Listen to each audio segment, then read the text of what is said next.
कैसी हो ये अदा, कैसे जीते हैं भला हम सीखो ये अदा, कैसे क्यों जिंदा है लोग, कैसे शर्मिंदा है लोग।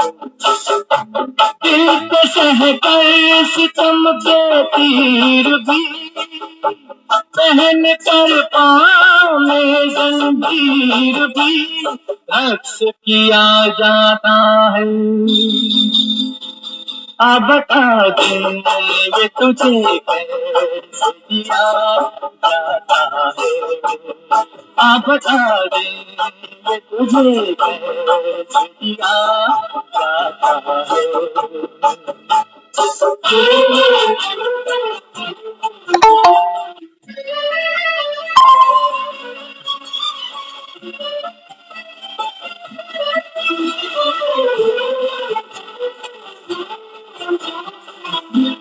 डर से खामोश है जो, कैसा बेपीर है वो, हाँ वो इंसान नहीं एक तस्वीर है वो। तो पाक खुदा जिससे डरता है अपन, और इस गरीबी में बड़ी मौज करता है अपन।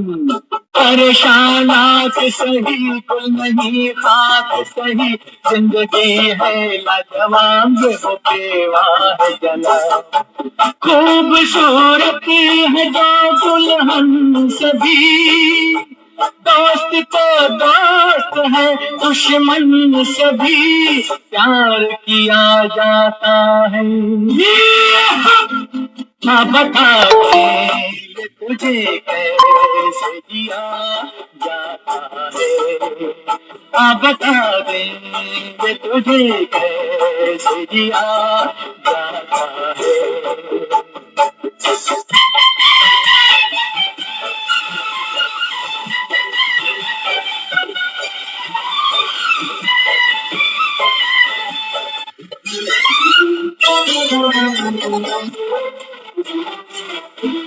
चीज इस गम से बड़ी इस जमाने में नहीं, जो मजा रोने में है मुस्कुराने में नहीं। इसलिए तो भाई रूह की सूखी जो मिले पेट भरने के लिए, और काफी तो गज है जमी जीने मरने के लिए। कैसे नादान है वो गम से अनजान है जो, रंज ना होता अगर क्या खुशी की कदर।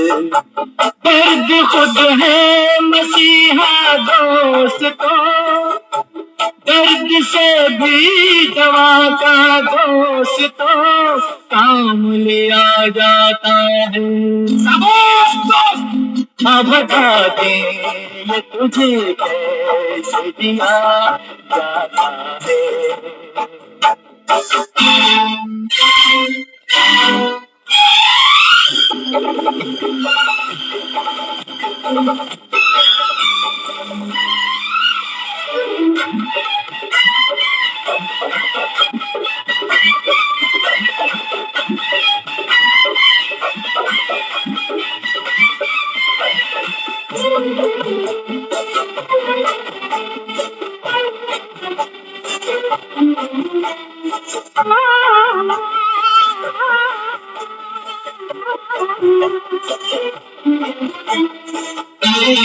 चैन महलों की नहीं गलियों में, मुझे भी दो थोड़ी सी जगह अपनी गलियों में। मुझे झूम करना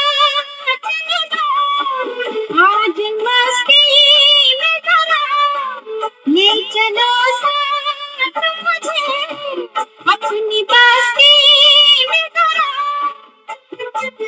बना हो सोने का भी पिंजरा है पिंजरा,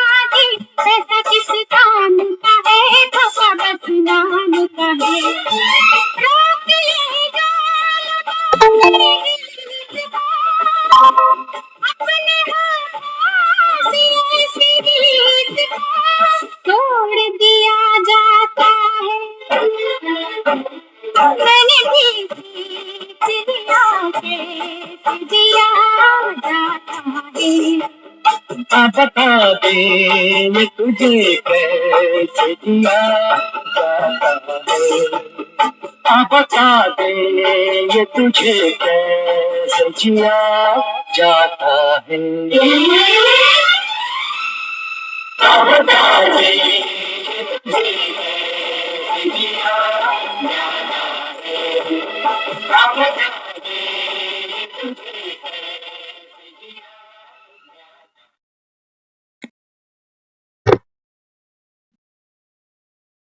ओम शांति।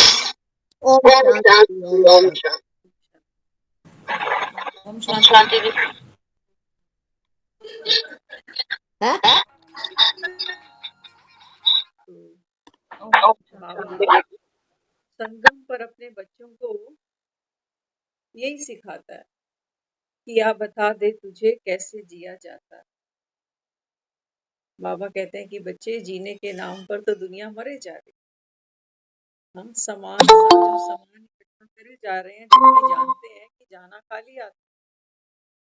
बाबा कहते हैं मैं तुमको सिखाता हूँ कि जिया कैसे जाता। तो बाबा क्या सिखाता है? बाबा इस संसार के प्रति हमारा नजरिया ही बदल देता। बाबा कहते हैं बच्चे तुम्हारा नजरिया बदला, नजारे बदल जाएंगे। गीत के बोल सुने ना, हाँ, दर्द से भी दवा का काम लिया जाता है, आइए बता दे तुझे कैसे जिया जाता। तो एक बार दिखाते हैं, एक साहूकार था। वो साहूकार तो पूंजीपति होते हैं, काफी सारा पैसा उसके पास था। किसी नए शहर में गया व्यापार के लिए, तो सामने किसी से पूछ बैठा, वो चोर उचक्का ही था। उससे पूछ बैठा कि भाई बताओ यहाँ बैलगाड़ी कहाँ मिलेगी, मुझे सवारी चाहिए। तो उचक्के ने जब उसको देखा, उसके कपड़े लत्ते देखे, हाथों में सोने की अंगूठियां देखी, और वो साथ में एक छोटा सा पोटली लगाए हुए खड़ा था। दंग रह गया देखकर कि इस गरीब गांव के अंदर इतना बड़ा साहूकार, दिन दहाड़े जो उसके हाथ में पोटली थी वो लेके भाग गया। अब ये दुखी। अब बाबा ये समझाता है कि आप बताऊं तुझे कैसे जिया जाता है। चोर है ना, बाबा कहते हैं बच्चे ये माया तेरा सुख चैन चुरा के भागती है, और तुम मुंह लटका के खड़े हो जाते हो कि क्या करूं क्या करूं। तो रास्ते में किससे मिला? फकीर से मिल बैठा। फकीर को कहने लगा कि मैं तो यहाँ कमाने आया था, और जो पूंजी जीवन भर की साथ लाया था वो भी यहाँ का कोई चोर लेकर भाग गया। फकीर ने कहा कि धीरज धर, तुझे अभी रहस्य पता चलेगा। जब मन में अशांति होती है, जब सुख चैन गायब हो जाता है, तो धीरज नहीं धरा जाता। हम सब अनुभवी। धीरज धरना ही क्या है? जीवन जीने की कला। लेकिन धीरज धरा कैसे जाए? उसके लिए हमको ज्ञान चाहिए। तो फकीर ने उसको समझाया, कहते हैं देखो ऐसा है, जीवन में जहां जान जाने वाली हो ना, और अगर वहां कुछ पैसा चला जाए और जान बच जाए, तो ये सौभाग्य की बात है, ये दुर्भाग्य नहीं है। कहता मैं समझा नहीं। कहता जानी तो तेरी जान थी, लेकिन ये सौभाग्य मानना कि चोर केवल पैसा लेकर भाग गया। जान चली जाती फिर क्या कर? तो क्या सिखाया? जीवन जीना सिखाया। फिर भी दुखी है, फिर भी पूरा दर्द नहीं मिटा अभी। फिर फकीर को कहता चलो ठीक है, अच्छा हुआ कि मैं मरता, उससे अच्छा था कि मेरा पैसा चला गया। फिर दुखी हो रहा, कहने लगा कि पैसा मेरे पूरे जीवन की कमाई थी, कैसे जीऊंगा। तो फकीर ने कहा अगर तेरी मेहनत की कमाई थी ना, तो ये भले ही थोड़ी थोड़ी करके तेरे पास आएगी, लेकिन आएगी जरूर, अगर तेरी मेहनत की है तो। बाबा कहता है बच्चे दुनिया का धन तो कोई चोर उचक्का तुमसे छीन भी लेगा, जीवन भर की पूंजी। लेकिन बाबा कहता है अब जब मैं तुमको सिखाता हूँ कि आप बताऊं तुम्हें कैसे जिया जाता है, बाबा कहते हैं बच्चे अविनाशी कमाई इकट्ठी करी, किसी की दुआ कमाई तुमने। बाबा कहता है चोर भी छीन नहीं सकेंगे इसको, इसकी कोई नॉमिनी नहीं बनेगी। बनाते हैं बच्चों को नॉमिनी, हमारे बाद ये खाएंगे। बाबा कहते हैं बच्चे ये संगम पर तेरी अविनाशी कमाई है, इसका दावेदार बाबा कहता है सिर्फ तू अकेला है। हम्म? तो आज की जो मुरली है, बाबा बच्चों को जीना सिखा रहा है। और जीने के लिए क्या सिखाता है? वो कहता है बच्चे सबसे पहले दिल साफ होना चाहिए। कहते हैं ना दिल साफ मुराद हासिल। बाबा कहते हैं तेरा दिल साफ होना चाहिए। हम लोग क्या समझते हैं दिल साफ का मतलब? हाँ, हम लोग कहते हैं ना हमारा तो दिल साफ है जी, हमारा दिल तो साफ है। क्या मतलब समझते हैं हम दिल साफ? बाबा समझाते। बाबा कहते हैं बच्चे दिल साफ का मतलब क्या है?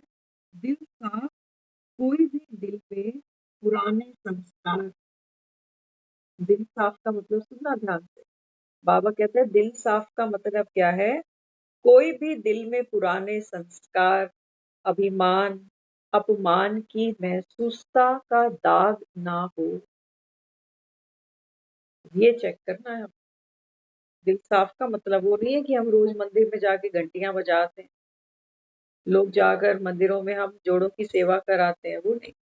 बाबा कहता है आप चेक करो आपके दिल के अंदर पुराने संस्कार, अपमान, अभिमान, बाबा कहता है इनके कोई दाग धब्बे तो नहीं है। ये बाबा कहता है दिल साफ होता है। है? बाबा कहते हैं बच्चे दिल साफ माना। बाबा कहते हैं ऐसे होली हंसों की स्वच्छ साफ दिल होने के कारण हर शुभ आशाएं सहज पूर्ण हो जाती हैं। होली हंस कहता है ना बाबा बच्चों को। हंस क्यों कहा बाबा ने? हंस कहाँ रहता है? पानी के ऊपर। बाबा कहते हैं बच्चे जितना बुद्धि में ज्ञान का मनन चिंतन चलता जाएगा, उतनी बाबा कहता है आपकी बुद्धि होली माना पवित्र बनती जाएगी। हंस के समान बाबा कहता है निर्णय शक्ति आपकी परिपक्व हो जाएगी। हंस क्या कर रहा है? मोती और कंकड़ में भेद करता जा रहा है ना। तो बाबा कहते हैं ये है साफ दिल की निशानी। जिनका साफ दिल होगा, बाबा कहते हैं साफ दिल होने के कारण दिल की हर शुभ भावना उनकी पूर्ण हो जाती है। तभी दुनिया में कहते हैं ना साफ दिल होगा मुराद मिल जाएगी। हाँ, साफ दिल का मतलब वो नहीं है कि हम अपने लिए रोज मंदिर जा रहे हैं, इसको साफ दिल नहीं कहेंगे। बाबा कहते हैं साफ दिल का मतलब जो तुम्हारे पतित संस्कार हैं, आसुरी संस्कार हैं, अपमान, अभिमान, बाबा कहता है इनके दाग धब्बे भी नहीं हो, एकदम नीट एंड क्लीन। बाबा कहता है मुझे चाहिए तेरा दिल माना बुद्धि। तो ऐसी आत्मा बाबा कहता है सदा तृप्त रहती है। कैसी आत्मा? बाबा कहता है वो आत्मा जो हमेशा नॉलेजफुल रहती है। नॉलेजफुल को बाबा कहता है कोई भी संसार का दुख नहीं व्याप सकता। ऐसी आत्मा जो है जहां है वो संतुष्ट है। और देख लो दुनिया में हम कितना कुछ करते हैं, पढ़ाइयाँ, नौकरियां, शादियां, परिवार, सब कुछ करते जाते हैं। किस लिए? हाँ, अंत में फिर भी कहते हैं कि फलाने ने शरीर छोड़ दिया, आत्मा की शांति की प्रार्थना करो। पूरा जीवन लगाया हमने सुख पाने के लिए, सुविधाएं पाने के लिए, लेकिन संतुष्ट कहीं नहीं रहे। थोड़ा है, थोड़े की जरूरत। 99 कहते हैं ना 99 का चक्कर पूरा नहीं होता। क्यों नहीं होता? हाँ, एक बार एक राजा था, उसके पास एक नाई आता। तो राजा के ऊपर तो आप समझ सकते हो कितना प्रेशर होता, काम का, प्रजा का। तो अक्सर राजा उस नाई को बुलाता था कि ये मेरे सर पे जब जंपी करेगा ना तो मुझे शायद नींद आ जाए, वैसे तो नहीं आती। तो जब वो नाई को बुलाता था, नाई उसके अच्छे से मालिश करता था ना सर की, तो मालिश करते करते नाई को नींद आ जाती। उल्टा हो गया। हाँ, नींद किसको आनी चाहिए थी? राजा को। अब मालिश करते करते नाई सो रहा है। तो ये राजा बड़ा हैरान, कहते ये नाई सारे दिन में 1 रुपया कमाता है और देखो कैसे सो गया, मालिश करते करते नींद आ गई इसको। और कहता है मैं सारी रात छटपटाता हूँ, राजा हूँ, मेरी आंखों में नींद नहीं है, मैं तरस रहा हूँ नींद के लिए। हाँ, तो दुखी हो रहा है बड़ा कि मुझे नींद चाहिए, मुझे मिल नहीं रही, और इसको बुलाया था कि मालिश करे आके, ये खुद ही सोया पड़ा। तो वजीर से पूछा कि भाई क्या है इसके पास ऐसा, जो ये तो घोड़े बेच के सोता है और हमें नींद नहीं आती। तो वजीर ने कहा कि मैं जानता हूं इसके पास ऐसा क्या है जो आपके पास है। कहता आप ना इससे अगले हफ्ते फिर बुलाना, तब आपको इसके में एक परिवर्तन दिखेगा। तो राजा कहता है चलो ठीक है। वो जो वजीर था वो बड़ा चालाक था। उसने क्या किया, चुपचाप एक पोटली बनाई जिसके अंदर 99 अशर्फियां डाल, कितनी, 99, 99 अशर्फियां डाल के जहां नाई रहता था उसके घर में फेंक दी चुपचाप। अब नाई जब घर में गया तो वो पोटली पर नजर पड़ी। पोटली को जब खोला तो वो अशर्फियां देखकर बड़ा खुश हुआ, बाग बाग हो गया। तो उसने फिर उन अशर्फियों को गिनना शुरू किया, क्योंकि पैसा हो और हम गिने ना तो ये बात जचती नहीं। सब गिनते हैं, बार बार गिनते हैं। तो नाई ने क्या किया, एक एक अशर्फी को गिनता चला, गिनते गिनते गिनते 99 पे आके रुक गया। अब उसको दुख हो रहा है कि काश 100 पूरी हो जाती। तो अपने आप को कहने लगा चलो कोई बात नहीं, मैं मेहनत करके ना ये 100 बना लूं। फिर सोचता है मन में, मैं कैसे बनाऊंगा, 1 रुपया रोज कमाता हूं, अब उसमें तो घर चलता है, और एक अशर्फी खरीदने के लिए तो मुझे कितने पैसे जोड़ने पड़े। बस यही सोचते सोचते बिस्तर पे चला गया। अब इसको नींद नहीं आ रही। अब राजा ने इसको बुलाया। राजा ने कहा कि आओ फिर से मालिश करो सर। आज जब राजा के सामने आया तो आंखें लाल। राजा ने कहा क्या बात है, कहता मैं सारी रात सोया नहीं। कहता तू तो मालिश करते करते सो जाता, तेरे क्या हुआ, क्यों नहीं सोया। कहता आप मत ही पूछो तो अच्छा है।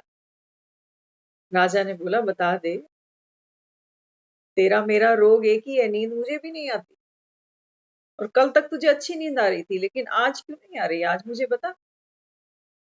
तो नाई कहने लगा ये जो 99 है ना, इसकी वजह से मुझे नींद नहीं आ रही। तो राजा कहने लगा मेरी परेशानी तो यही है, 99।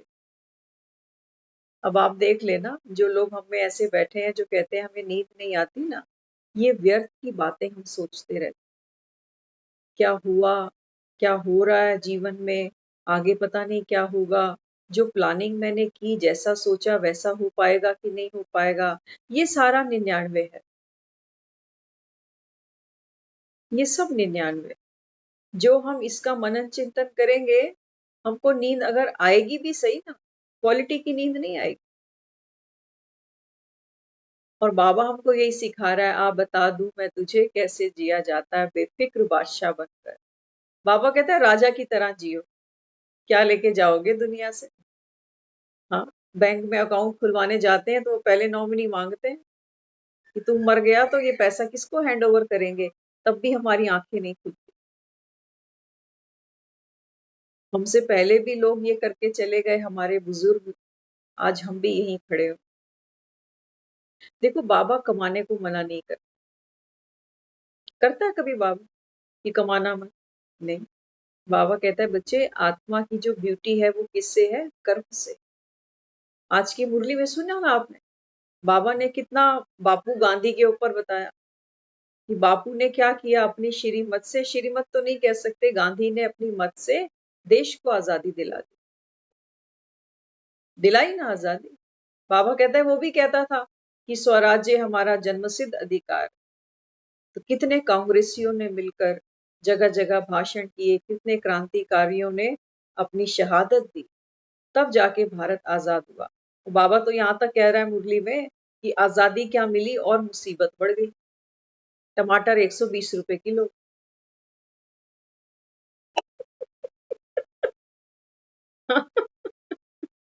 हाँ, बढ़ गई ना मुसीबत। बाबा कहता तुमने अच्छी आजादी करी, अच्छा राम राज्य ले आए कि प्रजा को टमाटर भी। आज कोई दिखा रहा था, किसी ने टमाटर वाले से बोला भैया 10 रुपए के टमाटर दे दो, तो उसने एक टमाटर के 4 स्लाइस करे, एक स्लाइस हाथ पे रखी, बोला ये 10 रुपए का टमाटर। बाबा कहता तुम अच्छी आजादी तुम ले आए, ये टमाटर भी देखो कहाँ पहुंच गया। हम्म? इसलिए बाबा आज क्या समझाते हैं? बाबा कहते हैं कि बच्चे ऐसी आत्मा कौन सी, बाबा कहता है जो नॉलेजफुल बनेगी। और मुरली हमको क्या बनाती है? नॉलेजफुल बनाती है, संसारी बातों की नहीं। वो सब समझने समझाने के लिए दुनिया भरी पड़ी है। बाबा तो हमको रूहानी ज्ञान देता है ना। बाबा कहते हैं बच्चे जो आत्मा नॉलेजफुल बनती है वो सदा संतुष्ट और तृप्त रहती है। श्रेष्ठ संकल्प किया और पूर्ण हुआ। बाबा कहता है आपके श्रेष्ठ संकल्प क्या है कि ये दुनिया बदल कर अब नहीं बनानी। तुमको बाबा कहता है राम राज्य लाना, क्योंकि स्वयं भगवान तुम्हारे सम्मुख बैठा है और तुमको वो श्रीमत सुना रहा है, जिससे तुम पहले नर बनोगे और फिर नारायण बन जाओ। लेकिन बाबा कहता है बनेंगे वही जो दिल को साफ करेंगे। हाँ, कहते हैं ना, मंदिर भी जब हम घर में बनाते हैं तो पहले कहते हैं जगह साफ करूं जहां मंदिर बना। ऐसे देवी देवताओं को नहीं बिठाते हैं हम गंदी जगह पे, या बिठा देते हैं? बाबा कहते हैं बच्चे मैं तो साफ दिल में बैठता हूँ। भगवान कौन है? भगवान कोई व्यक्ति नहीं है। हमेशा याद रखना, जब हम बाबा कहते हैं, हम बाबा को पिता मानते हैं ना, आत्मा भी उस रूहानी पिता को अपना पिता मानकर बाबा कहती है। लेकिन बाबा कोई व्यक्ति नहीं है जिसके 2 हाथ हैं 2 पैर हैं। वो एक चैतन्य शक्ति है, चैतन्य शक्ति है।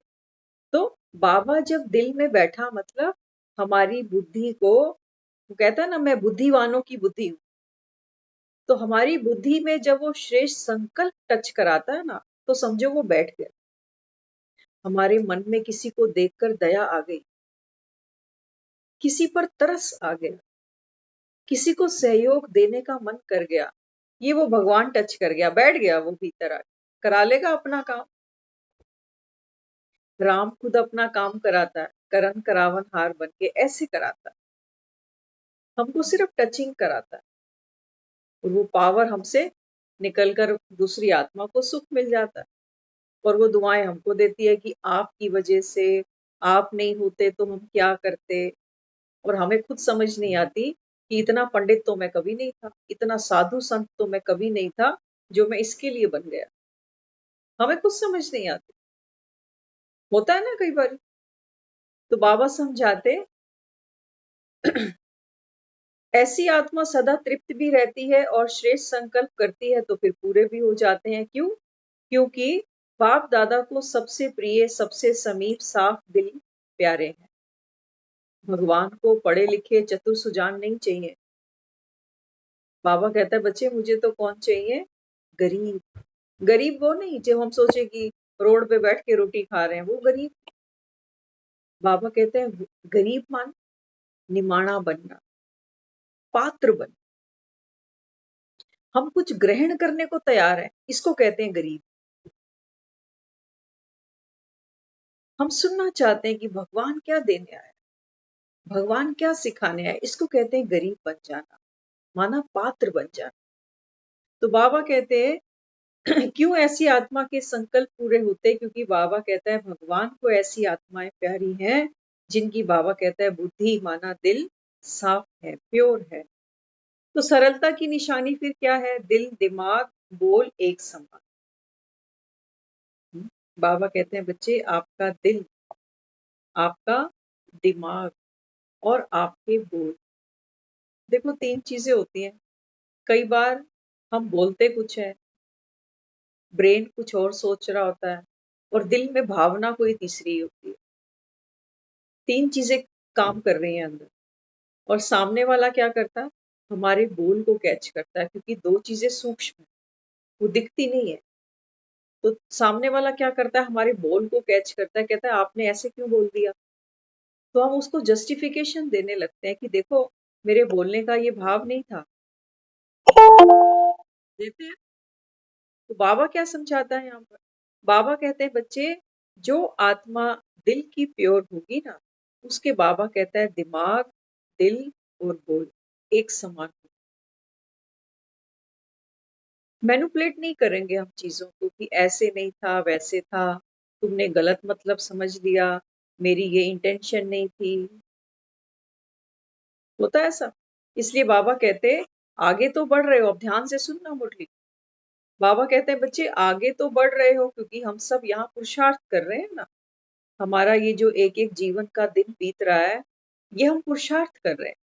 तो बाबा कहते हैं आगे तो बढ़ रहे हो, लेकिन एक बात का बैलेंस कम है। ध्यान से सुनना, बाबा कहता है कौन सी बात का बैलेंस कम है, निर्माण के साथ निर्माण नहीं बनते हो। अच्छे तो बनते हैं, बाबा की श्रीमत को जीवन में यूज भी करते हैं, लेकिन बाबा कहता है बच्चे निर्माण तो बनते हो, कंस्ट्रक्शन में तो लगे हो सतयुग की, लेकिन बाबा कहता है निर्माण नहीं बनते। निर्माण माना डाउन टू अर्थ। अहंकार बाबा कहता है बार बार खड़ा हो जाता है कि मैं तो ज्ञानी, मैं इतने साल से ज्ञान सुनता हूँ। बाबा कहते हैं बच्चे, निर्माणता भी साथ साथ दिखाई दे। सेवा की उन्नति में निर्माणता के बजाय स्व अभिमान भी मिक्स हो जाता। किसी को दान दें, एक बार किसी ने बताया था, कहते हैं जब किसी को दान दो ना, तो सामने वाले के हाथ जोड़ा करो कि ये बेचारे नहीं होते तो इतना जो भंडारा बनाया ये अकेले खा जाता।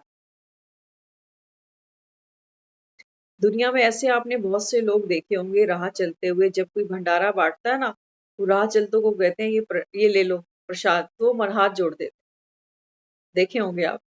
वो स्वीकार नहीं करते उसको। ऐसे हम भी कुछ लोगों को जानते हैं, कहते कहते ये गरीबों के लिए जो बेचारे नहीं खा पाते, और हम कैसे उनके हक का खा लें आप। और कईयों को तो हमने ऐसे भी देखा, जब वो सर्व करते हैं ना भंडारा, तो सामने वालों को डांटते रहते, ठीक से खड़ा हो, लाइन बना के खड़ा हो, पॉलिथीन भर के नहीं दूंगा, बाउल में ही मिलेगा, दोबारा नहीं मिलेगा। बहुत कुछ करते हैं आपने देखा होगा ऐसे। सोचो अगर ये भीड़ नहीं लगा के खड़े होते तो ये पतीला कौन हजम कर लेता। बल्कि हमको धन्यवाद देना चाहिए कि इतने सब यहाँ आए और हमको ये पुण्य कमाने का अवसर मिल गया। बाबा कहता है बच्चे तुम जो कर रहे हो ना अभी कर लो, सतयुग में ऐसे भंडारे नहीं लगेंगे, ऐसे हलवा पूड़ियां नहीं मिलेंगी वहां पर। लेकिन हमको बाबा कौन सा भंडारा लगाने को कहता है, बाबा कहता है पूड़ी हलवा खिलाने वाले तो दुनिया में बहुत है। बाबा कहता है तुम टमाटर का भंडारा लगाओ।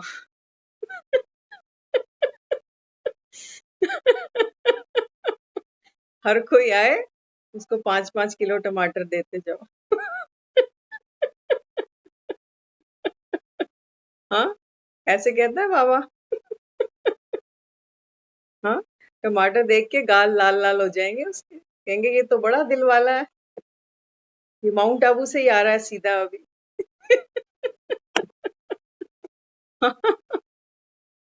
हाँ, तो बाबा क्या कहते हैं, बाबा कहते हैं कि बच्चे जितना सेवा में आगे बढ़ते उतना ही वृत्ति, दृष्टि, बोल चाल में निर्माणता दिखाई दे।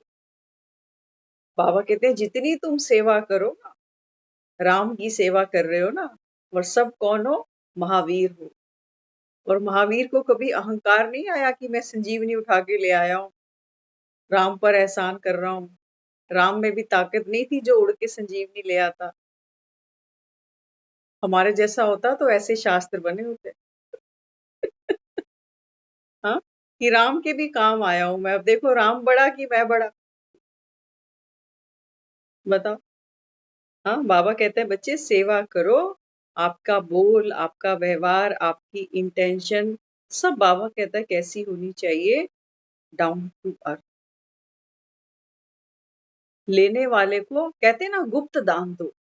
गुप्त दान का मतलब सिर्फ इतना नहीं होता कि एक हाथ से दे रहे हैं और दूसरे को पता ना चले।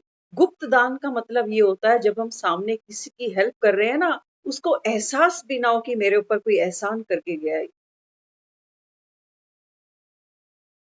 ये हमारी स्थिति होनी चाहिए। जब हम किसी के लिए कुछ करना चाहें, उसको ये एहसास भी नहीं हो कि ये मेरे लिए आया और मेरे लिए इतना बड़ा काम करके चला। तब बाबा कहता है वो आत्मा दुआ देती है। और किसी को सुनाते जाओ बार बार, मैं नहीं होता तो क्या करते, अच्छे टाइम पर आ गया, नहीं तो पड़े रह जाते। हाँ, बाबा कहते हैं बच्चे ऐसे बोल नहीं होने चाहिए, निर्माणता का गुण होना चाहिए। तो अभी तक सभी संबंध संपर्क वालों से ब्लेसिंग मिलनी चाहिए, वे नहीं मिलती। बाबा कहते हैं पुरुषार्थ तो करते हो। जितने भी बाबा कहते हैं तुम्हारे मिलने जुलने वाले हैं, सबके लिए बाबा कहता है पुरुषार्थ तो कर रही है आत्मा। लेकिन बाबा कहता है जितनी दुआएं तुमको जमा करनी थी ना, उतनी बाबा कहता है तुमको दुआएं मिलती नहीं है। क्यों? क्योंकि बाबा कहता है बीच में मेघनाथ खड़ा हो जाता है आके। मैंने किया, मैं ही करता हूँ, मैं नहीं करूँ तो नानी याद आ जाए, कितना कुछ सुना देते हैं। तो बाबा समझाते फिर जितना जमा होना चाहिए दुआओं का खाता, बाबा कहता है उतना जमा नहीं होता। पुरुषार्थ कोई कितना भी करता रहे अच्छा है, लेकिन उसके साथ दुआओं का खाता जमा नहीं है तो दातापन की स्टेज, रहमदिल बनने की स्टेज की अनुभूति नहीं होगी। बाबा कहता है तुम कितना भी पुरुषार्थ कर लो,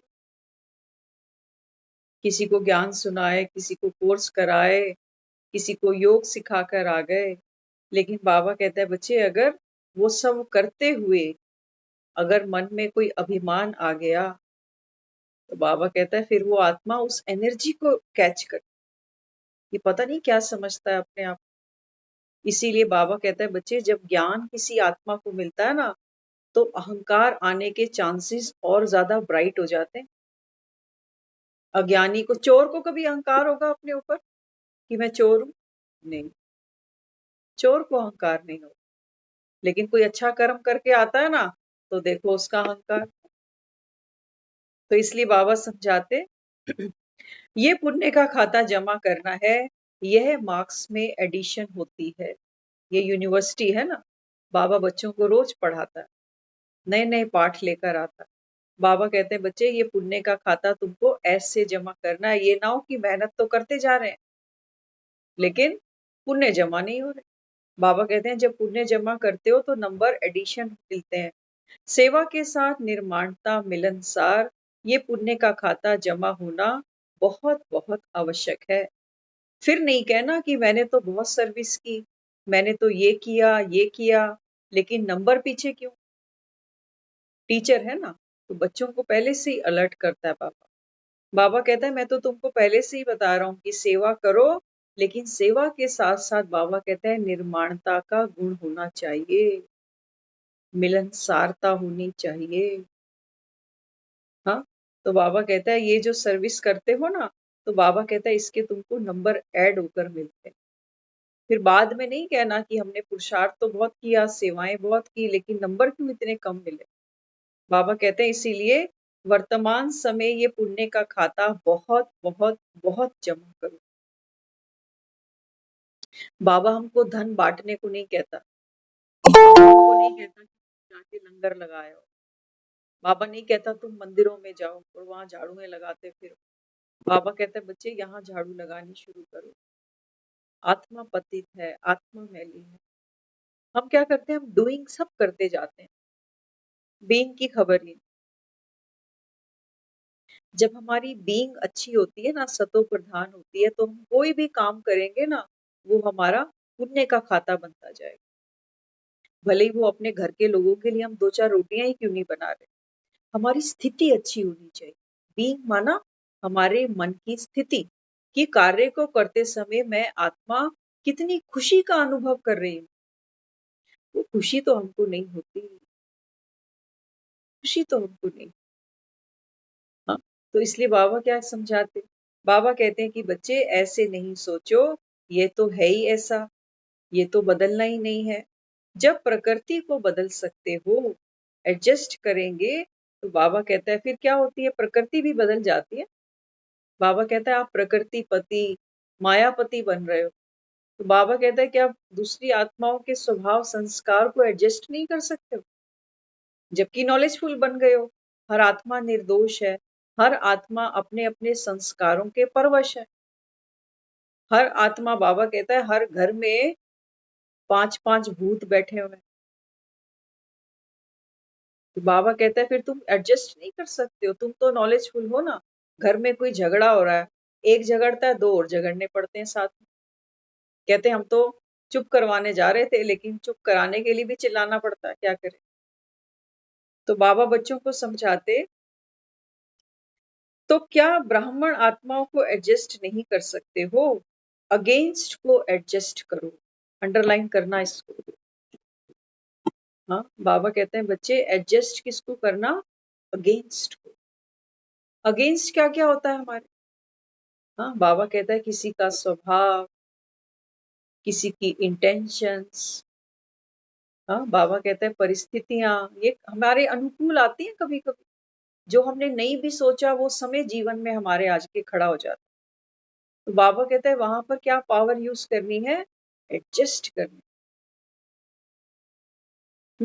तो बाबा समझाते, अगर साफ दिल हो जाए तो फिर मेहनत नहीं, दिलाराम दिल में समाया रहेगा, फिर किसी भी रूप में माया आ नहीं सकती।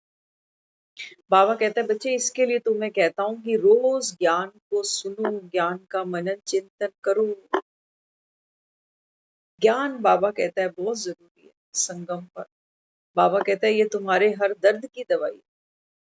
हाँ, तो बाप दादा क्या देखना चाहते, बच्चों को मनसा में भी मेहनत मुक्त देखना चाहते हैं।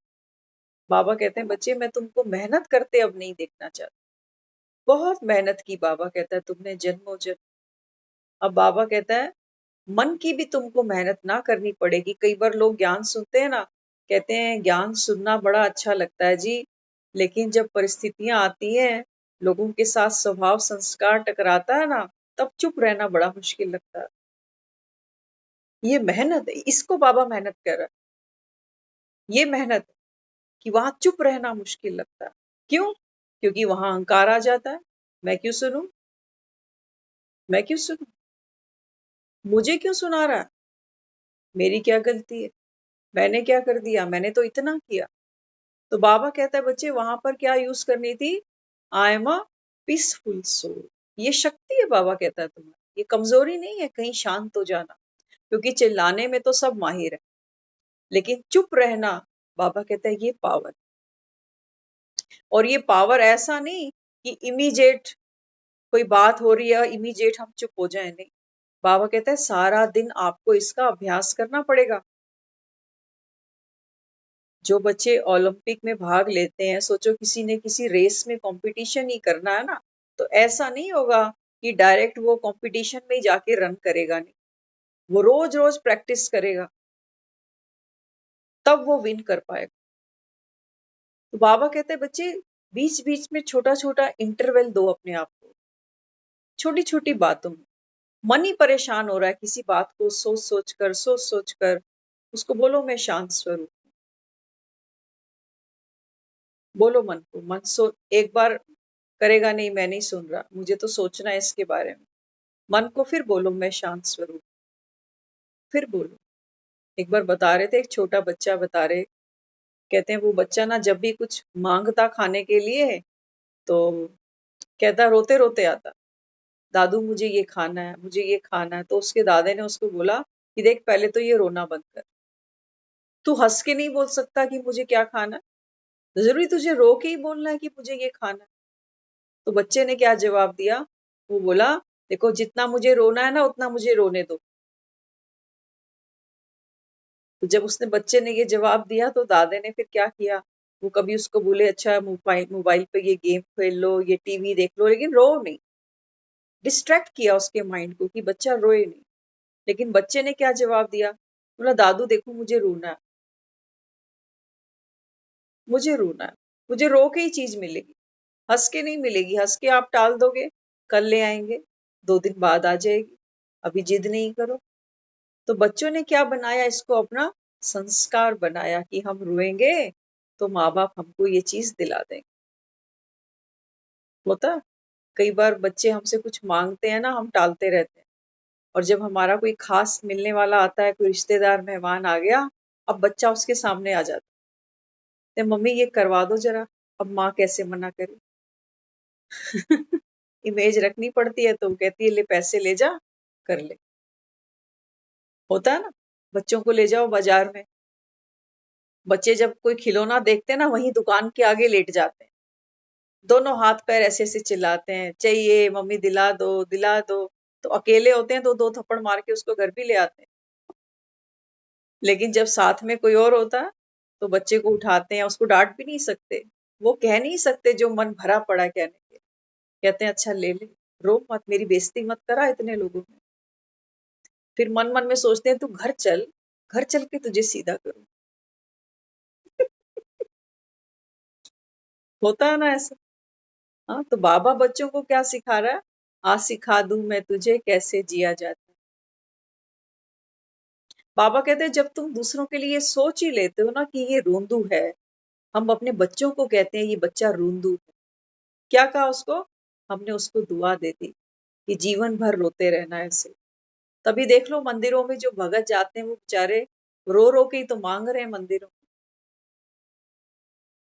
मंदिरों में जो भगत जाते हैं क्या करते हैं, रोते ही तो हैं कि ऐसे हंस के तो माँ देगी नहीं, रो के दिखाएं इसको कि माँ तो मेरी मुरादें पूरी कर, तब मैं हलवा बांटूंगी, नहीं तो नहीं बांटूंगी, ना बनाऊंगी ना बांटूंगी। तो कौन प्यारा है, मुरादें प्यारी है ना, माँ थोड़ी प्यारी है। माँ तो कहती है मैं शक्ति स्वरूप हूँ, तू बन शक्ति स्वरूप। क्या चाहिए जीने के लिए, अभी गीत के बोल नहीं सुने क्या आप, हाँ, 2 गज जमी बहुत है जीने मरने के लिए, लेकिन हमारा मन इसको 2 गज नहीं चाहिए, उसमें इसका गुजारा नहीं है। इसलिए बाबा यहाँ समझाते हैं, बाबा कहते हैं बच्चे मैं तो तुमको मेहनत मुक्त देखना चाहता हूँ, मेहनत मुक्त ही जीवन मुक्ति का अनुभव कर सकते हैं। बहुत पावरफुल पॉइंट है। बाबा हमको अक्सर बात करता है सतयुग की, सतयुग माना जीवन मुक्ति। बाबा कहते हैं बच्चे ऐसी कितनी आत्माएं हैं जो ये चाहती हैं हमारे सर से बंधन हट जाए, बेफिक्र होकर जिए, जैसे बचपन को दुनिया याद करती है। कहते हैं बचपन कितना अच्छा था, ना कमाना पड़ता था ना बनाना पड़ता था, बुला बुला के माँ खिलाती थी, हर चीज मिल जाती थी, फरमाइश करती। बचपन के दिन तो सबको अच्छे लगते। तो बाबा यहाँ क्या समझाता, बाबा कहते हैं बच्चे ये तुम्हारा बचपन माना सतयुग, सतयुग में बाबा कहता है 2500 वर्ष तक आत्मा इस सुख का अनुभव करेगी जिसको आप कहते हो जीवन मुक्ति। ना नौकरी की चिंता, ना रोटी की फिक्र। देवी देवता क्या लगते हैं आपको, नौकरियां करने जाते रहे होंगे, इनकी दुकानें होंगी, फैक्ट्रियां मिले होंगी इनकी। देवी देवता है, आज तक दुनिया जा रही है झूलियां फैलाने के लिए। हाँ, बाबा कहते हैं संपन्न आत्मा, तृप्त आत्मा। बाबा कहते हैं तुमको बना रहा हूं, और कहाँ से लेकर आऊंगा देवी देवता, कहाँ से आएंगे।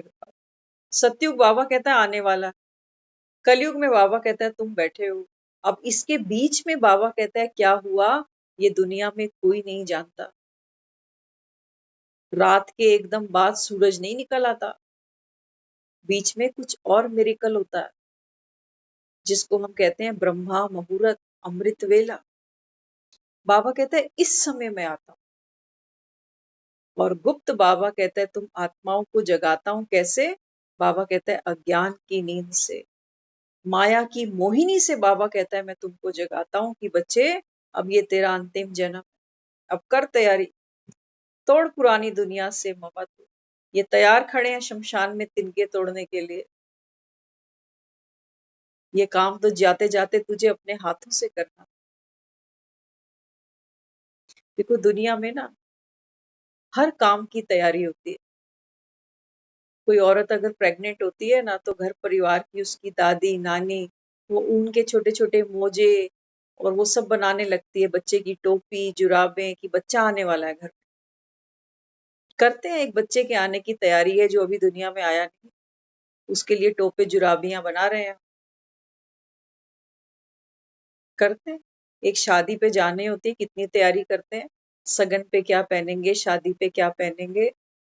हाँ, करते हैं, कितनी शॉपिंग करते हैं, कितनी तैयारी करते हैं। बाबा कहते हैं बच्चे दुनिया से जाने की कोई तैयारी नहीं, जाना तो पड़ेगा ना, कोई तैयारी करी, कोई शॉपिंग करी तुमने। हाँ, बाबा कहते हैं ये शॉपिंग तुम जीते जी करना। इस समय बाबा हमको न सिर्फ जीना सिखा रहा है बल्कि मरना भी सिखा रहा है। बाबा कहता है दुनिया मरती है दुख में, पीड़ा में, हाय हाय, तुम ऐसे नहीं जाना। बाबा कहता है नहीं तो अंतमति सोगति, हर जन्म बाबा कहता है फिर ऐसे ही मरना पड़ेगा इसलिए बाबा क्या कहता है, अपने को आत्मा समझो। ये रटने की बात नहीं है, ये हमको रोज रोज इस निश्चय को बढ़ाना है। बाबा कहते हैं बच्चे अमृत वेले वो समय है जब तुम्हारा पुरुषार्थ शुरू होता है। उस समय हमको खास मेहनत नहीं करनी पड़ती। देखो दुनिया सो रही है, उस समय हमें कोई 3-4 बजे फोन नहीं करेगा। करेगा कोई? ना दूध वाला आएगा, ना कोई अखबार वाला आएगा, ना सब्जी चाहिए होगी, ना गैस पे सीटियां कुकर चढ़े पड़े होंगे। उस समय किसी को कुछ नहीं चाहिए हमसे। और जैसे जैसे 7-6 बजते हैं, 8 बजते हैं, फिर दूध वाला भी आएगा, नाश्ते भी बनाने पड़ेंगे, काम वाली भी आ जाएगी, हो गया मेला शुरू माया। बाबा कहते हैं वो समय चुरा लो, माखन चोर बनना है तुमको। ऐसे दुनिया माखन नहीं खाने देगी तुम्हें कि जाओ मक्खन खा लो। खाने देंगे मक्खन? हमें नहीं खाने देंगे। वो कहेंगे उठो, रोज रोज क्या है ये, बाबा ये कहता है, बाबा वो कहता है।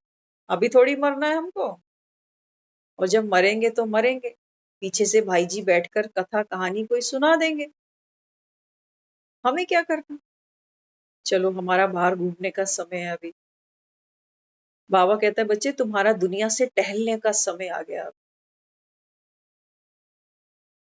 मानो तो, नहीं मानो तो बाबा कहता है फिर जो मन में आए वो करो। फिर नहीं कहना मुझे कि भगवान जब तूने किस्मत बांटी तो मैं कहाँ सो गया था। तो बाबा आगे क्या समझाते हैं? बाबा कहते हैं बच्चे मेहनत मुक्त ही कौन बनते हैं, जीवन मुक्त का अनुभव करते हैं। इसीलिए मनसा सेवा फास्ट नहीं होती, क्योंकि वे संकल्प बहुत चलते हैं। तो सबसे ज्यादा दुआओं का भाग्य मिला है, इस बारी संख्या ज्यादा है ना। बाबा देखो क्या कहता है, हर दिन बाबा कहते हैं बच्चे तुम और कुछ भी अगर नहीं कर सकते ना, सिर्फ बाबा कहता है इतना तो पुरुषार्थ करो कि आत्मा बनकर, बाबा कहते हैं दूसरी आत्माओं की सेवा ही कर दो। तो बाबा कहता है वहां क्या करते हो? घर में 2 मेहमान आते हैं, 2 के 10 आ जाते हैं तो दिल धड़कने लगता है। होता मधुबन में देखो हजारों जाते हैं, हजारों जाते हैं। अभी हमारे बीच में एक भाई ने ज्वाइन किया था, यतित मेहता करके, तो वो अपने संपर्क में ही है। वो पिछले 10 दिन में माउंट आबू होकर आए हैं अभी, और कॉलेज गोइंग है। तो उन्होंने आज हमसे शेयर किया, कहने लगे, कहते हैं मैं डर रहा था जाते समय क्योंकि फर्स्ट टाइम गए थे। कहने लगे मुझे शुरू शुरू में लगता था वो 4 बजे उठा देंगे और फिर सारा दिन आंखें बंद करके बिठाए रखेंगे, तो मैं कैसे 3-4-5-6 दिन निकाल कर आऊंगा। तो हमने उनको बोला, मैंने कहा आपको आउटिंग के तो बहुत मौके मिलेंगे, लेकिन ये चांस आप गवाना नहीं। आप जाओ वहां पर और आपको अच्छा अनुभव मिलेगा।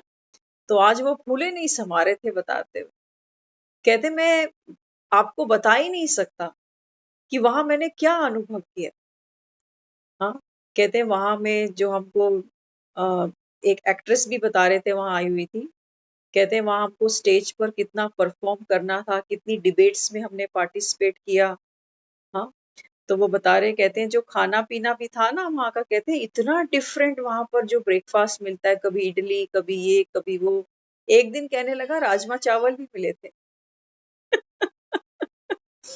हाँ, तो कहते हैं मुझे बहुत अच्छा लगा, बहुत मजा आया। वॉक करते करते कहने लगा कि मैं नक्की झील तक आ गया, पांडव भवन चला गया। तो जो पहली बार जाता है ना, उसके जो मुख से निकलता है वो अवर्णनीय होता है, क्योंकि पहला अनुभव तो पहला ही होता है सभी का। तो कहते हैं मुझे बहुत अच्छा लगा।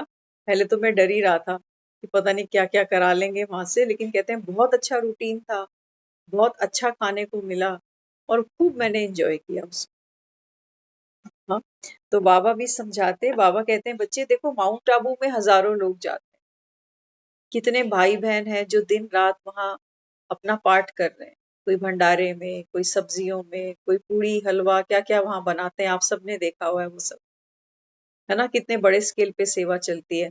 अब ध्यान से सुनो बाबा क्या समझा रहा है। बाबा कहते हैं बच्चे सबसे ज्यादा दुआओं, आत्माओं की दुआओं का भाग्य आपको मिला है। आत्माओं की दुआएं याद रखना, दुनिया में जो दुआएं दे रहे हैं वो आत्मा आत्मा को नहीं दे रही, वो रिश्तेदार रिश्तेदारों को दे रहे हैं, अपनों को दे रहे हैं। जहां से सुख मिल रहा है बस उसी को दे रहे हैं, बाकियों से 36 का आंकड़ा है उनका। तो बाबा कहता है ऐसा मन किसी को दुआ नहीं दे सकता।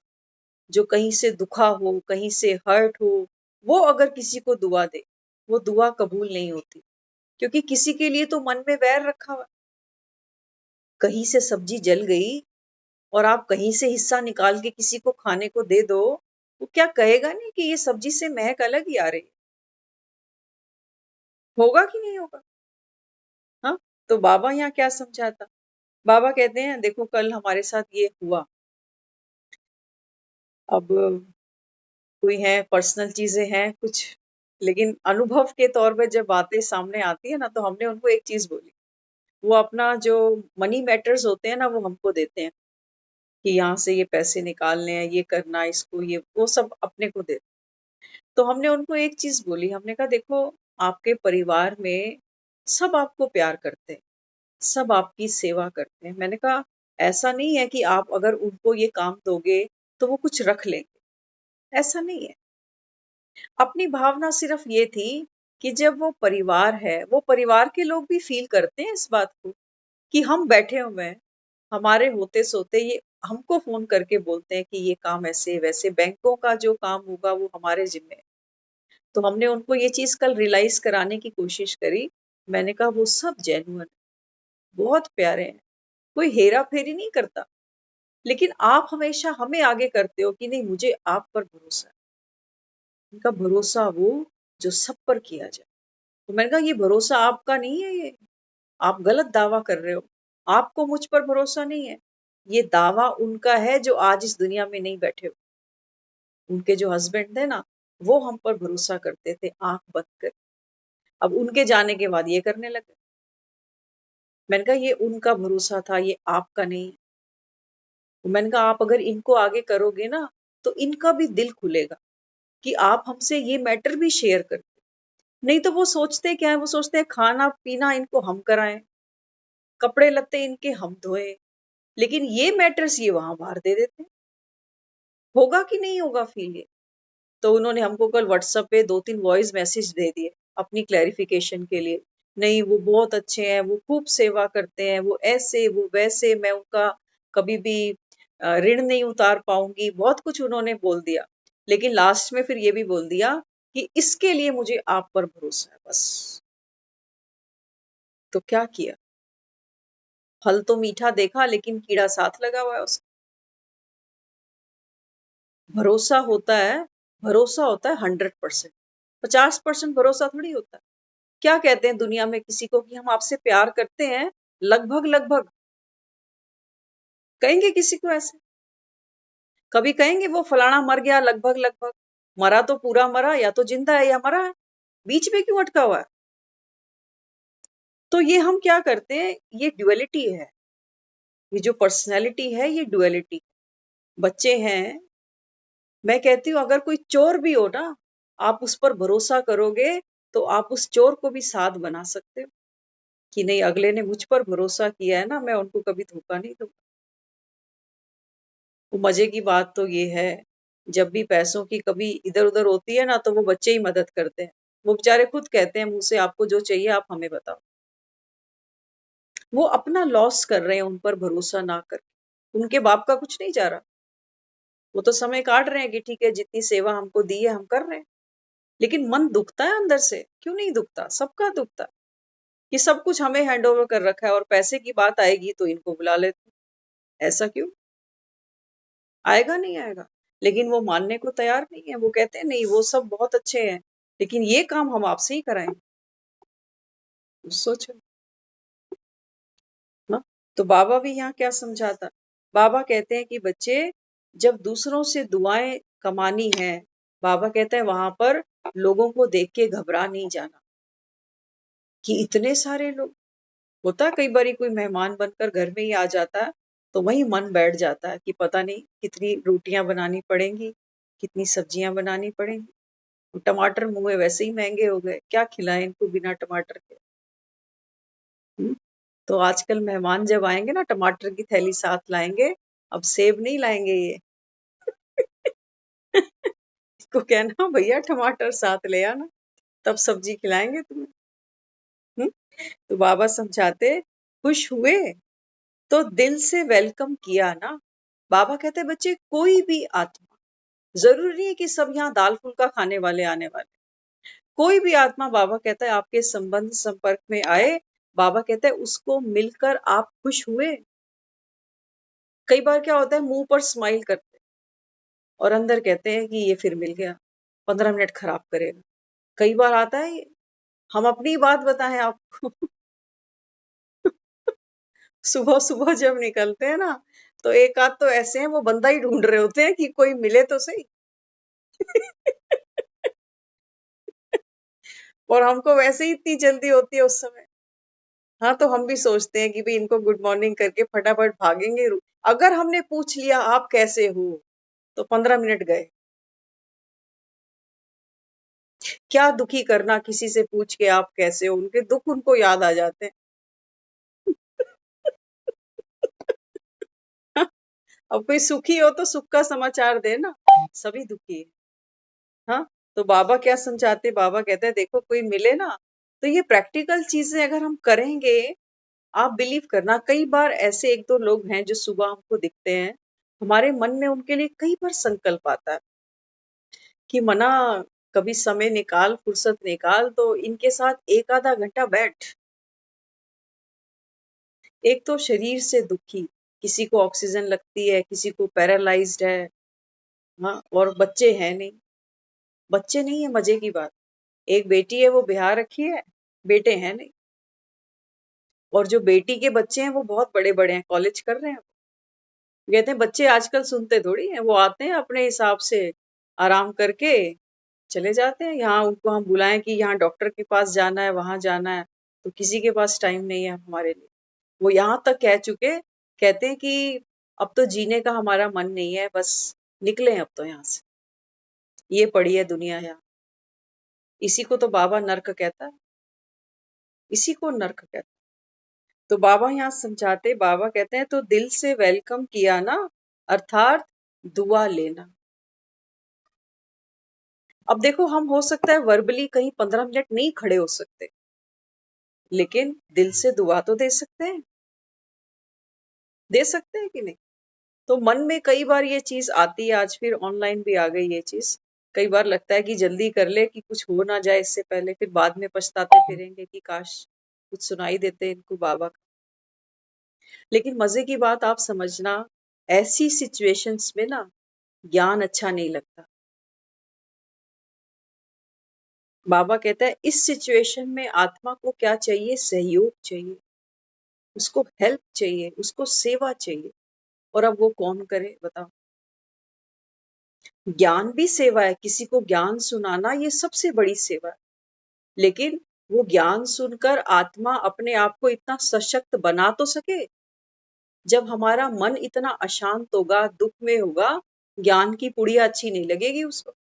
किसी को बहुत दर्द हो और आप बोलो ये लो होम्योपैथी दवाई ले लो, लेगा वो? नहीं ले। और हम सब लकी हैं कि हम उस समय के ऐसे फेस पर बैठे हैं कि ज्ञान को हम शांति से सुन भी पा रहे हैं और अपने जीवन में इसको धारण करके संस्कार परिवर्तन भी करते जा रहे हैं। बाबा कहता है अंत में जो आएंगे ना, इनको इनको ये ज्ञान नहीं मिलेगा सुनने के लिए। हाँ, फिर तो ये क्या करेंगे, अंत में जब वो खत्म होता है ना कीर्तन भंडारा वो सब कुछ, तो क्या करते हैं, जो भी वहां बैठते हैं उनको छींटे दे देते हैं बस। बाबा कहते हैं बस फिर तो तुम्हारी दृष्टि होगी बस अंत में, क्योंकि बाबा कहता है वो इतनी हलचल आएगी दुनिया में, ना तो कोई ज्ञान सुनाने वाला होगा, ना बाबा कहता है कोई सुनने वाला। भीड़ की भीड़, बाबा कहता है सेंटर्स पे भीड़ लगेगी, बिठाने की तुम्हारे पास जगह नहीं होगी। और उस समय बाबा कहता है वो आत्माएं सिर्फ जब सेंटर में घुसेंगी ना, बाबा कहता है आने वाले समय में ये सेंटर तुम्हारे मंदिर बन जाएंगे। वो सिर्फ मंदिर में प्रवेश करके ही मानेंगी कि हाँ हम थोड़ा सा सुख, थोड़ी सी शांति का अनुभव कर रहे हैं। आज की मुरली में था ना, बाबा ने बोला तपस्या से अपने सेवा स्थान को वो कुंड बना दो, तपस्या कुंड बना दो, बोला ना आज की मुरली। जहां जहां हम बैठे हैं बाबा कहता है ये तेरा तपस्या कुंड बन जाए। तपस्या क्या करनी है, एक बाप दूसरा ना कोई, तब बाबा कहता है तेरे प्राण तन से निकले, तब तो तेरी जय जयकार हो। नहीं तो अर्थी पे हार चढ़ाने वाले तो बहुत है। जीते जी बाबा कहता है गुणों के हार पहनते जाओ। तो बाबा आगे समझाते, अगर दिल से किए तो मोहब्बत से किया, इसका प्रत्यक्ष फल है दिल की प्रसन्नता। बाबा कहता है अगर आपने किसी को सहयोग दिया, और बाबा कहता है वो दिल से किया, मेहनत से नहीं, तो बाबा कहता है इसका प्रत्यक्ष फल क्या मिलेगा आपको, दिल की खुशी। तो सदा कोई ना कोई सेवा में मजे लेते रहना। हम घर में काम तो करते ही हैं सारा दिन, ये सेवा समझनी है। किसकी, बाबा की। बाबा कहता है फिर क्या करो, सारा दिन कोई ना कोई सेवा में मजे लेते रहना। ये जीना सिखा रहा है हमको। बाबा कहता है दुनिया को कूटने दो कर्म रो रो कर, लेकिन तुम, बाबा कहता है जो कर्म करो, जो सेवा करो, बाबा कहता है ये मजे से करना। दुनिया तो बैठकर खाना चाहती है अभी, कि नौकर चाकर घर में हो और कोई लगा रहे मेरी सेवा करने। बाबा कहता है बच्चे तू कर सेवा अभी, शक्ति मेरी ले, निमित्त तू बन जा। तभी तो देवी देवताओं के चरणों में जा जाके मत्थे टेक रही है दुनिया, ऐसे थोड़ी टेक रही है। शुक्रिया किसको करते हैं, जो बड़े एहसान करता है उसको जाके शुक्रिया करते हैं ना। तो ये बाबा कहता है यही तो है देवी देवता, जिन्होंने संगम पर ये पुरुषार्थ किया हुआ। तभी बाबा अपने को कहता है बच्चे आराम हराम है तुम्हारे लिए, तुम नहीं सोचना कि हम बेफिक्र होके सो जाएं, हमें तो ज्ञान मिल गया, हमें तो बाबा मिल गया। बाबा कहता है नहीं, दुनिया दुखी है, रहम रहम चिल्ला रही है। बाबा कहता है क्या तुम्हारे कानों में आवाज नहीं जाती, घर घर के अंदर आज चकले बेलन बजते हैं, क्या पता नहीं हमको क्या होता है बंद कमरों के अंदर, क्या हम जानते नहीं। तो बाबा यहाँ समझाते, सिर्फ सेवा में निर्विघ्नता यह सेवा की सफलता है। अब सुनना, बहुत प्यारा ये हमको आज पॉइंट लगा, बहुत प्यारा लगा। हमने अक्सर जीवन में ये काम बहुत बार किए हैं, लेकिन हमें इसका मतलब नहीं पता था। अब देखो बाबा क्या कहता, बाबा कहते हैं कि सिर्फ सेवा में निर्विघ्नता ये सेवा की सफलता है। कोई भी सेवा, कोई भी सेवा शुरू करते हो, ध्यान से सुनना अभी, कोई भी सेवा बाबा कहता है जब शुरू करते हो तो पहले एक मत, एक बल, एक भरोसा और एकता साथियों में सेवा में वायुमंडल में हो। बाबा कहता है कोई भी सेवा शुरू करो ना, एकता हो, एक रस हो, एक का बल हो, एक का भरोसा हो, तो बाबा कहता है फिर ये स्थिति तुम्हारी पावरफुल बन जाए। अब सुनो, वो कहता है जैसे नारियल तोड़कर, नारियल हम सब ने बहुत बार जीवन में तोड़े। बाबा कहता है जैसे नारियल तोड़कर रिबन काटकर उद्घाटन करते हो ना, ऐसे इन चारों बातों का रिबन काटो। कौन कौन सी, बाबा कहता है कोई भी सेवा शुरू करो, एक मत, एक रस, एक बल, एक भरोसा। बाबा कहते हैं इन चारों बातों का रिबन काटो, जैसे नारियल तोड़ते हो, रिबन काटते हो, उद्घाटन करते हो। तो बाबा कहते हैं सिर्फ सर्व की संतुष्टता प्रसन्नता का नारियल तोड़ो। देखो नारियल हम सब ने बहुत तोड़े हैं। आज बाबा क्या कहता है, बाबा कहता है सर्व की संतुष्टता और प्रसन्नता। नारियल तोड़ना माना, बाबा कहते हैं जब नारियल हाथ में रखते हो ना, तो वो अरदास का नारियल होता है। अक्सर हम कहते हैं अरदास है हमारी मंदिर, बाबा कहते हैं बच्चे वास्तव में ये नारियल किसका प्रतीक है? सर्व की संतुष्टता और प्रसन्नता का नारियल तोड़ो। ये पानी धरनी में डालो। जब हम नारियल तोड़ते हैं तो वो पानी जमीन पर बिखर जाता होता है ना ऐसे। बाबा कहते हैं कि बच्चे ये जो नारियल है ये क्या है? सर्व की संतुष्टता और प्रसन्नता। बाबा कहते हैं ये पानी धरनी में डालो। जो भी पहले कार्य की धरनी है उसमें पहले ये नारियल का पानी डालो, फिर देखो सफलता कितनी मिलती है। समझे? बाबा कहते हैं ये है तुम्हारी सफलता सेवा में। कब होगी? बाबा कहता है जब उस सेवा में क्या होना चाहिए? सर्व की संतुष्टता और प्रसन्नता। जिसकी सेवा कर रहे हैं वो भी तो प्रसन्नता संतुष्टता का अनुभव करे ना, कि राजा की तरह बैठ जाए नाई को बुलाकर कि आ मालिश कर दे सर पे, और हम सोए पड़े हैं वो राजा बेचारा देख रहा। ऐसी सेवा तो नहीं करे ना कि खुद सो गए, खुद ही संतुष्ट है, खुद ही संपन्न है, खुद ही प्रसन्न है, और राजा बेचारा बंगले झांक रहा। हाँ, तो बाबा कहते हैं फिर देखो कितनी सफलता मिलती है। सेवा सब करते हो, लेकिन नंबर बाप दादा के पास रजिस्टर में नोट सबका होता जो निर्विघ्न सेवाधारी। बाबा कहता है यथाशक्ति करते तो सभी हो, लेकिन बाबा कहता है आपके रजिस्टर में नंबर उसके चढ़ते हैं जो बाबा कहता है सेवा करते भी निर्विघ्न है। व्यर्थ नहीं सोच रहा, नेगेटिव भी नहीं सोच रहा। ऐसी आत्मा के बाबा कहता है नंबर रजिस्टर में चढ़ते हैं। ओम शांति।